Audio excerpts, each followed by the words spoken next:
Sleepwalking deals with issues pertaining to depression, anxiety, acute phobias, and contains mild violence which may disturb some viewers.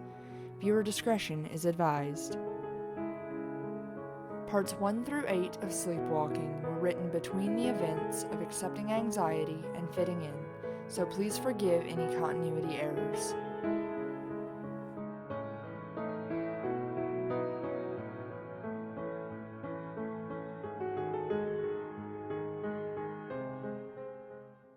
The three who remained in the commons looked between one another, but it was Patton who spoke next. He's never done that before. Logic placed his book on the coffee table before looking back in the direction of the stairs. How would we know? He hardly sleeps at all, so the odds of us noticing any sort of sleep-related issues or disorders are infinitesimal. Morality pretended not to notice that Logan had finally managed to use the word correctly as he got to his feet. Well, kiddos, I think we should watch over him so he doesn't hurt himself. The other two nodded in agreement, and the three of them followed their friend up to the second floor to see if the stumbling had woken him. When they reached the upstairs hallway, they were shocked to see that the door leading to Virgil's room was wide open. He never left it that way. At first, it was to keep them from bothering him, but now he kept it shut for their safety. Even stranger was Anxiety himself. He moved about the corridor as if he could see, but something told Patton that his glassy eyes provided no sense of sight. All the while, he held a small black object close to his chest in such a way that Morality couldn't tell what it was, but before he could point it out, Virgil's voice rose into the quiet. No. Even though his shoulders were relaxed with sleep, his voice was tinged with fear. I have to fix this. The others gazed at him for a moment longer before Patton and Roman turned to face Logan, who apparently understood their unasked question. It would seem that he has taken to talking in his sleep as we... Logic was cut short by Anxiety. I have to get to the bottom of this before someone else gets hurt. Someone else? What does he mean by that? The others shrugged in defeat at Patton's query, but Logan seemed particularly wary. This is my fault. Mine and mine alone. Can't you see that? Virgil paused for a long moment, as if listening to some unseen individual. I'm the fight-or-flight response. I have to be able to help the others when they're in danger. If I can't do that... He hung his head. Then what good am I? Morality drew in a quick breath, his words hardly more than a whisper. That's almost exactly what he said to me last night when I went to confront him. He moved to help Anxiety, but a gentle hand on his shoulder stopped him, and he turned to look at Logic, who was shaking his head. Don't. If we wake him, we run the risk of him hurting himself or one of us. Research shows that sleepwalkers can sometimes act in extreme ways if woken during an episode. Their attention shifted back to Virgil as his scared tone pierced the air once more, rising further with panic. Please believe me.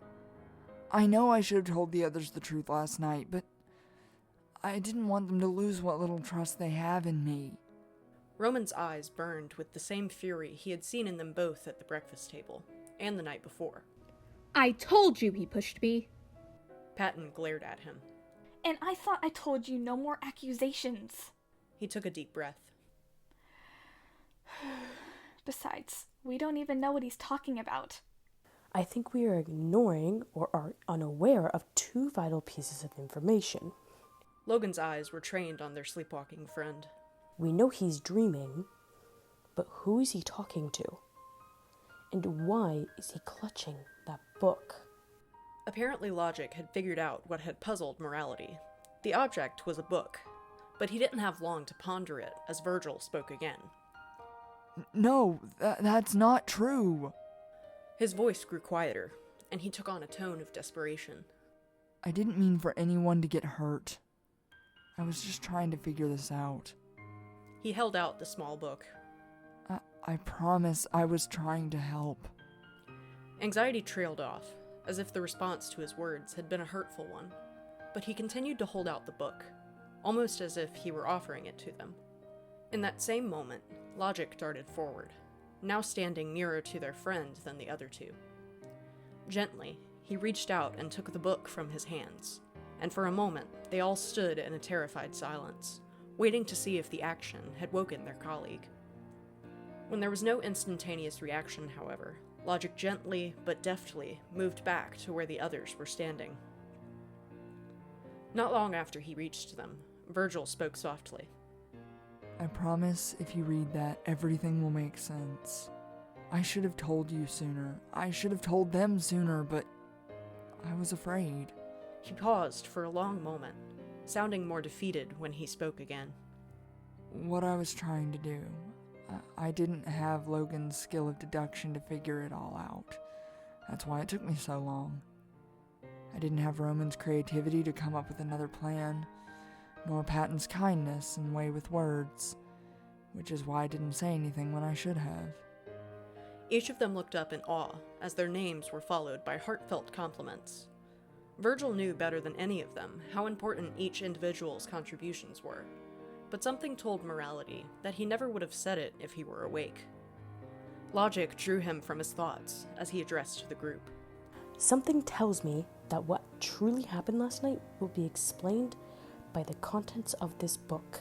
Moreover, I think that it's been going on for far longer than any of us have been aware, and whatever it is, Virgil clearly thinks it is an issue. If I had to guess, he took notice of this issue a while back and has been trying to fix it by keeping up with it. Princey glanced at the other two, but remained defensive, casting glares in Anxiety's direction. So what do we do now? Patton thought about the situation for a moment. Well, we can't just leave Virgil up here alone. He could hurt himself. Logan nodded in agreement. Quite right. I suggest we stay here and watch over him.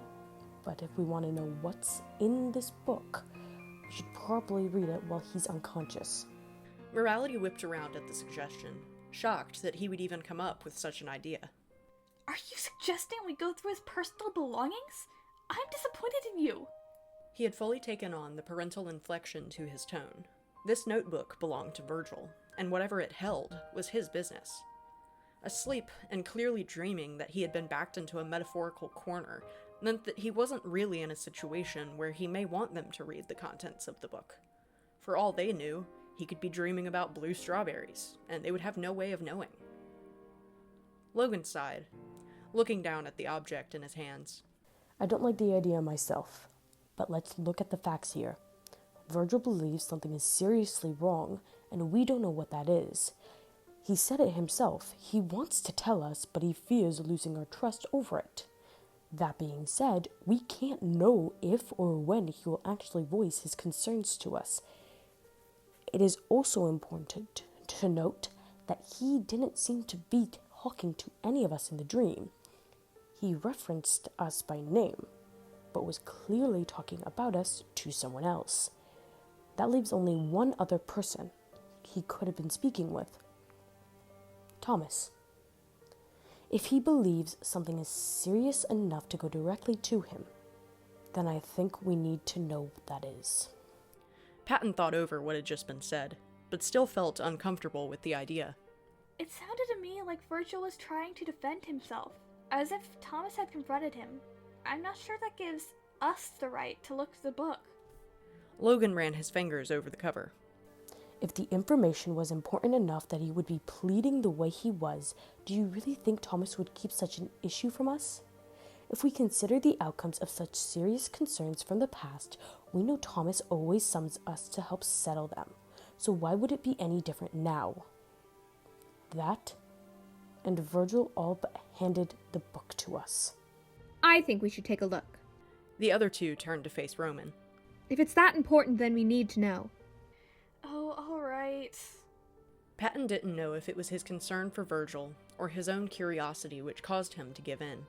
He only hoped he wouldn't regret doing so after reading the book. Together, the three of them moved to one end of the corridor, where they could read the book while also being in a position to watch over Anxiety. Sitting down, Logan took his place in the middle, so the other two could see the book, and all three of them were stunned into silence when he flipped it open. On the inside of the front cover were 3 lists. Each was headed by one of their names, alike but different at the same time. The top was Logan's, followed by his own, and lastly was Roman's. In the lists were neatly written words that morality couldn't even begin to pronounce, followed by their definitions. And every single one of them was a phobia of some kind. A feeling of shame washed over Patton as he read over his own list, not only because he was reading it, but also because Virgil had clearly noticed the fears and felt it was his job to keep track of them. He was stunned as he read the list again. Each of the fears written there was part of the nightmares that he had wanted to discuss with anxiety. Stealing a quick look to the pair sitting to his left, Morality noticed they both seemed to be wearing variations of his own expression. Logan was the first to say anything. How could he know all of this? No one answered him, as they continued to look through the pages, and Patton couldn't keep track of the emotions he felt, as he found in-depth records of their own sleepwalking, and apparently sleep-talking, habits. It was clear they all knew they had nightmares of their own, but what they had been unaware of was the way they vocalized them during the night, and suddenly Virgil's questions of their activities after dark made a little more sense. His logs of their episodes were extremely detailed, consisting not only of what they had said, but how they had moved through the hall, along with the time and date that the lapse had occurred. Even more, there were footnotes on most pages, which clearly had been added after the writing of the original log, as more information was discovered. They all stayed quiet as they read, with the exception of a gasp when an entry struck one of them personally. Roman specifically seemed to sink further and further into himself with each of his logs, until finally his angered tone voiced a variation of Logan's initial question. What gave him the right to listen to all of this? Logic turned to face him. I doubt he had much of a choice. We all go to bed long before he does, and I think we can all confidently assume he does not sleep most nights. Princey didn't argue, simply huffing and repositioning his injured arm as they continued to flip through the pages. Upon further inspection, Patton felt tears flood his eyes. After the logs were pages and pages of techniques and tactics, ideas and concerns. Virgil had apparently intended on speaking to them, because each set of pages was filled with ways to help cope with and diminish their fears. Then, on the last recorded page, there were a few words, followed by a streak of ink, which blotted the otherwise flawless paper, so he spoke softly to Roman. I guess he must have stopped writing when he saw you heading for the stairs. Well, maybe if he would have been paying attention instead of writing, I wouldn't have fallen down the stairs at all. While seeming angry about his injuries at first glance, it was clear Roman was more upset with the idea of the others knowing about his fears, prompting Patton to give him a sympathetic look. Had it not been for him writing, he wouldn't have been in the corridor at all, and then no one might have known you were hurt until morning. He gestured to the sling on Princey's arm. That's not to mention that Virgil recorded all of our movements, and none of us had ever gotten that close to the stairs before. That may be the case, but his job is to— Roman was cut short by Logan's voice, which had taken on a softer and more serious tone. There's another few pages. As he trailed off, Patton wondered when Virgil would have had time to write anymore. None of them had gotten much sleep after Princey's fall.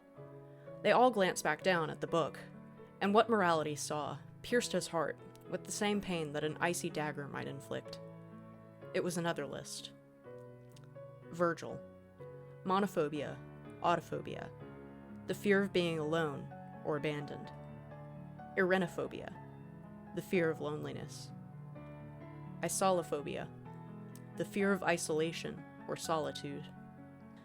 Aticophobia, the fear of being wrong. Atelophobia, the fear of imperfection, pertaining to self and knowledge. Kakaraphophobia, the fear of failure. Paralepophobia, the fear of neglecting responsibility, pertaining to not being able to keep others safe. Allodoxophobia, the fear of others' opinions. Aphasagoraphobia, the fear of being forgotten or ignored. Acousticophobia, the fear of sounds, particularly loud ones, voices, and one's own voice. Anthropophobia, the fear of people. Agoraphobia, the fear of crowds. Leilophobia, the fear of speaking. Pistanthrophobia, the fear of being distrusted. The list went on, in handwriting far more messy than the logs of their sleeping habits, almost as if he had been shaking. And he had, hadn't he? Patton thought back to the state Virgil had been in when he'd left to go check on Roman. He had been on the brink of a panic attack, still believing the fall to be his own fault. Morality held back a sob, as he finally understood what he was looking at. Unlike the documents made for each of them, this list had no coping skills. No, this list had been written for the sole purpose of self-deprecation. They continued to read over the phobias, which spanned nearly 10 pages. And while some of them had their technical names, others were just their descriptions. There was one more line, though, one which caused them all to freeze, no matter what they had thought of the previous lists, logs, or coping skills. Conclusion: anxiety. No cure. All other techniques and tactics listed to help are more than likely useless as well. Disregard. In that one sentence, he had managed to undermine and invalidate all of the work he had done and all of the research he had conducted. Patton had read over the ideas written to help him specifically, and all of them had been good. They could possibly help him. And yet, with the frame of mind he had been left in, Virgil had felt the need to discredit himself. Patton couldn't stand the looks which were being exchanged by the other two, so he snatched the book from Logan's hands and got to his feet. He strode over to Virgil's now open door and placed the small book on the desk, just inside, before returning to the others. They sat, clearly baffled by the sudden outburst, but stayed quiet as he spoke. I understand why we agreed to read over those logs, and yes, there was information in them that I think we needed to know, even if we don't like knowing. We have these dreams night after night, but we never speak a word of them during waking hours. We all have fears, and I think it's obvious that none of us have had the time or courage to face them. We haven't owned up to our own feelings and worries, and something tells me that none of us are even comfortable with the idea that we have them. So let's stop and consider something for a moment. He took in a deep breath. Quite a bit of Virgil's entire existence is dealing with fears, and the last few pages of that book prove that he knows about them and he handles them on a daily basis. In my opinion, that makes him easily braver and stronger than any of us. He saw Roman open his mouth to say something, but Patton stopped him with a glare. Now, I can condone us reading our own logs and lists, but that book does belong to Virgil, and the last few pages were his own.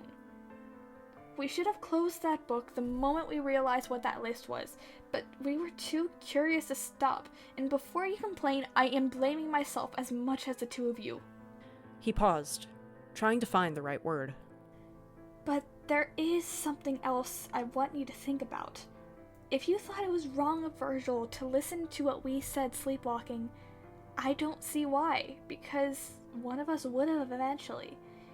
And before you say he knew our fears and therefore we should know his, consider the fact that some of the first fears he had listed for himself were the same as our own. Now, what was he doing with that knowledge? He wasn't using it to blackmail us or make fun of us. Most of our pages were filled with ways to help us. His pages weren't. Morality noticed the dawning looks of realization in the other's eyes, but he wasn't finished yet. I would be willing to bet that the reason those last few pages were written was due to some form of a panic attack, which is why he undermined his own work in the end. Patton stared down at the two before him. Next, I want you to think about what you were going to do with the information you just learned. If you can honestly say that your first thought upon reading that list was to help Virgil with his fears, then I can condone us reading it. If not, then I believe that was a major invasion of his privacy. Both Logan and Roman looked at the floor. Logan straightened his tie, while Roman picked at the carpet with his uninjured hand, but neither of them put forth a response. Patton just sighed. Back downstairs, both of you. You need to think about what I've just said. I'll look after Virgil. When the pair hesitated, his disapproval began to boil over into anger. Now! At the change in his voice, Princy and Logic scrambled to their feet and darted back down to the commons, leaving Morality with anxiety. After a moment, despite the warning of how volatile sleepwalkers could be, he gently coaxed Virgil back to his room, making sure he made it safely back to bed. Placing a blanket over him, he checked the gashes left by Roman the night before, which only reinforced what he had said about an apology. Once he had done that, Patton returned to the corridor, turning off the lights and closing the door behind him before making his way to the common room himself.